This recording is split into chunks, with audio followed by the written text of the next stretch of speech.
सुवर्णपुर जिला सोनपुर ब्लॉक स्थित पीएम श्री कुशलेश्वर उच्च विद्यालय डुंगरीपाली रे स्वास्थ्य सेवा शिविर अनुष्ठित हो जाइछि।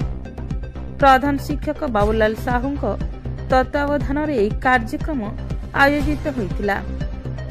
नाइकेनपाली गोष्ठी स्वास्थ्य केन्द्र मुख्य डाक्तर रामशंकर त्रिपाठी, सहजपीठा स्वास्थ्य केन्द्र डाक्तर पूजाराणी मिश्र, डाक्तर चित्तरंजन त्रिपाठी, डाक्तर सरोज कुमार पटेल एवं स्थानीय सागरपाली आरोग्य मंदिर डाक्तर अजय कुमार बिंद छात्र छात्री स्वास्थ्य परीक्षा करी आवश्यक औषध तथा परामर्श प्रदान करथिले।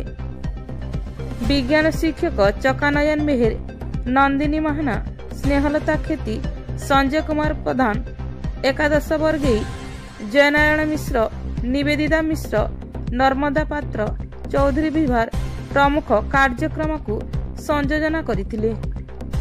एथिरे बालमुकुंद सेठी, चमार बाग सहयोग करथिले। ब्यूरो रिपोर्ट, तनिषण टीवी।